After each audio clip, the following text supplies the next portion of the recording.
들의 모든 짐승들아, 숲 가운데의 모든 짐승들아, 와서 먹으라. 이스라엘의 파수꾼들은 맹인이요 다 무지하며 벙어리 개들이라 짖지 못하며 다 꿈꾸는 자들이요 누워있는 자들이요 잠자기를 좋아하는 자들이니 이 개들은 탐욕이 심하여 족한 줄을 알지 못하는 자들이요 그들은 몰지각한 목자들이라. 다 제 길로 돌아가며 사람마다 자기 이익만 추구하며 오라, 내가 포도주를 가져오리라. 우리가 독주를 잔뜩 마시자. 내일도 오늘같이 크게 넘치리라 하느니라. 제57장.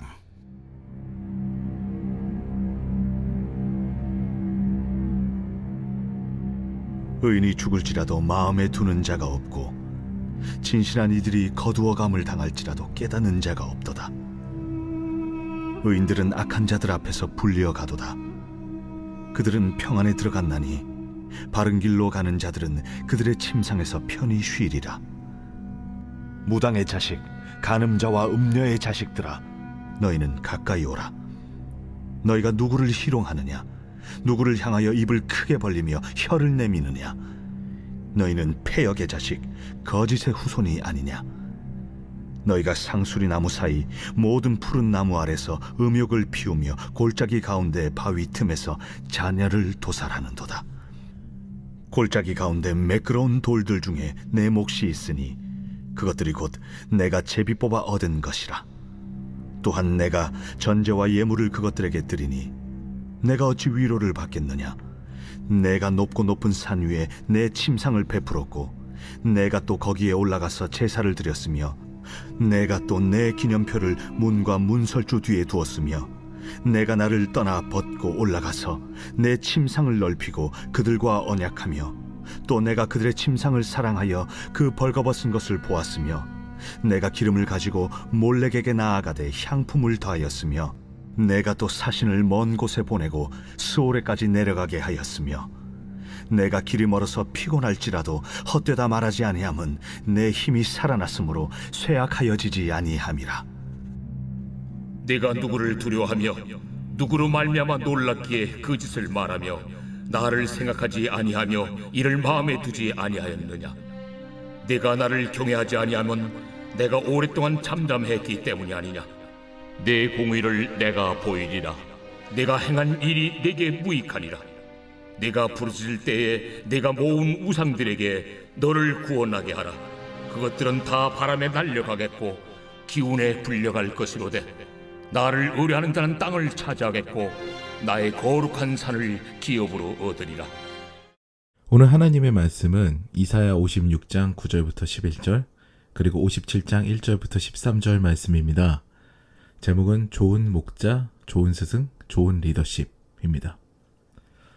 작년인가요? 이슈가 되었던 사건 하나가 있습니다. 바로 스타벅스 레디백 사건인데요. 세계적으로 유명한 스타벅스는 매 시즌마다 이벤트를 하는데 일정한 수의 음료를 주문하면 이벤트 상품을 주는 그런 이벤트를 합니다.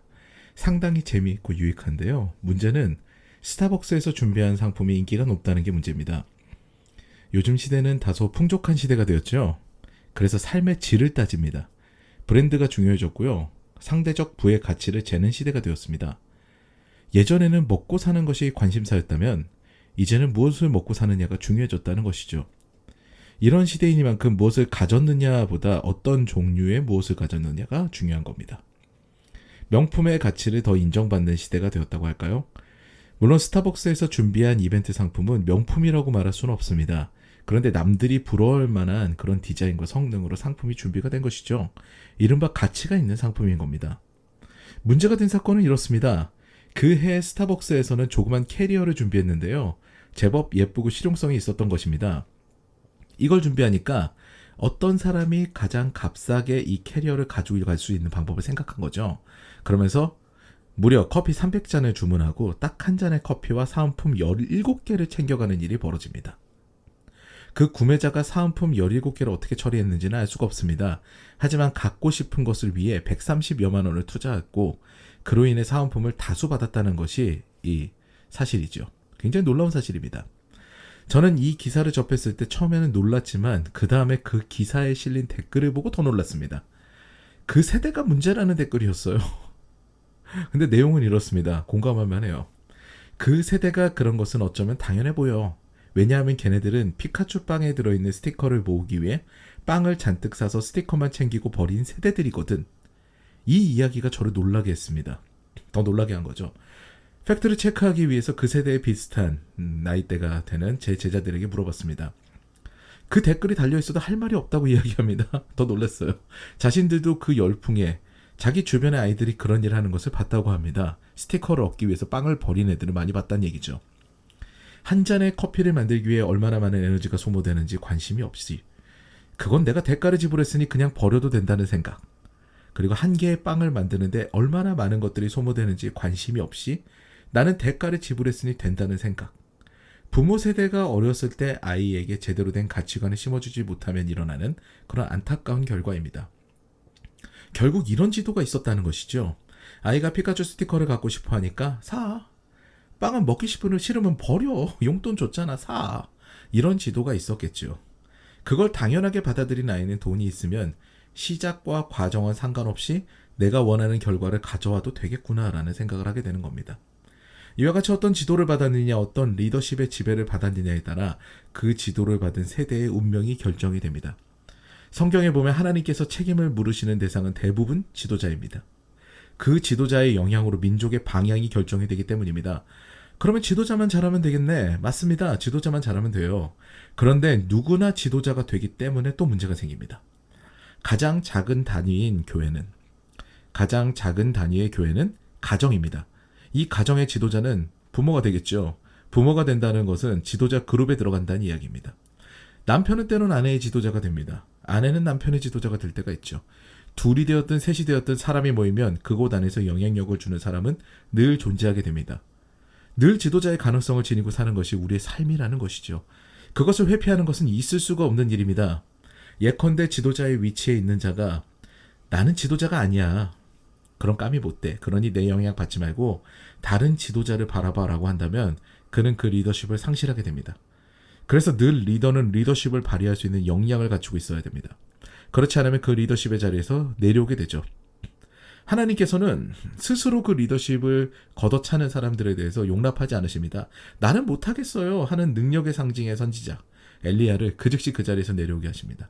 바로 후계자 엘리사를 세우시죠. 오늘 말씀은 그 지도자들의 불의로 변하게 된 이스라엘에 대한 이야기를 담고 있습니다. 오늘 말씀 10절, 11절을 보면 참담한 말씀이 나옵니다. 이스라엘 파수꾼들은 맹인이요 다 무지하며 벙어리 개들이라. 짖지 못하며 다 꿈꾸는 자들이요 누워있는 자들이요 잠자기를 좋아하는 자들이니 이 개들은 탐욕이 심하여 족한 줄을 알지 못하는 자들이요 그들은 몰지각한 목자들이라. 다 제 길로 돌아가며 사람마다 자기 이익만 추구하며. 이렇게 기록이 되어 있습니다.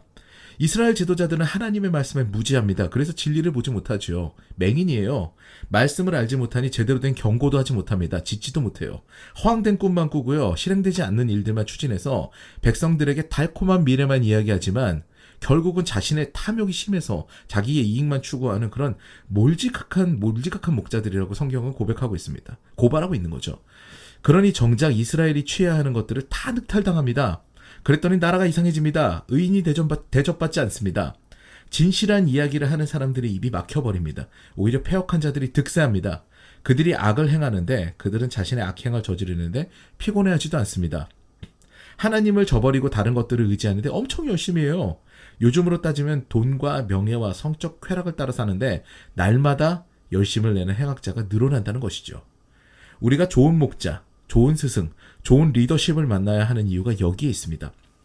어떤 가치를 이야기하는지에 따라서 인생이 변화가 됩니다. 물질의 가치를 두거나 명예의 가치를 두는 지도자를 만나면 그 갈급함에 몸을 맡기게 됩니다. 관계 중독에 빠진 리더십을 만나면 관계에 목마르게 되죠.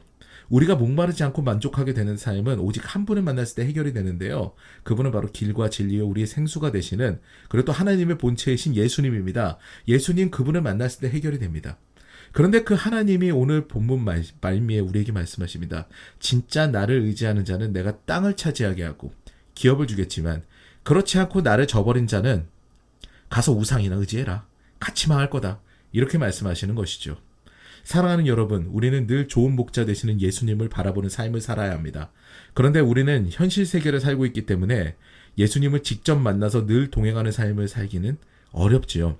그 삶은 예수 그리스도의 삶을 따라가고 자신의 삶에서 그 삶의 흔적을 보이려 애쓰는 여러 진짜 목자들에 의해서 간접 경험하게 되는 경우가 많습니다. 자식은 부모의 신앙의 모습과 삶의 모습을 담습니다. 여러 제자들은 좋은 스승에 의해 성장이 됩니다.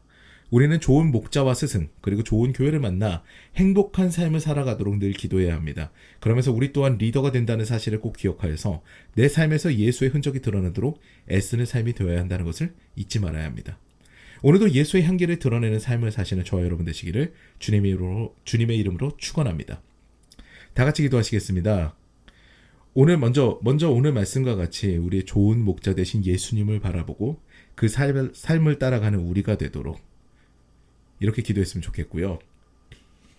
이어서 자신만을 아는 이기적인 사회에서 이타적인 마음을 갖는 사회로 변화되는데 교회가 그 역할을 감당하도록, 특별하게 우리 양주 더사랑교회가 말 그대로 더 사랑하면서 이 공동체 안에서 그 마음을 회복하게 하는 그런 교회가 되도록 기도했으면 좋겠습니다. 그리고 마지막으로는 각자 개인의 기도 제목을 두고 잠잠하게 하나님 앞에 나아가서 기도하는 시간을 갖겠습니다.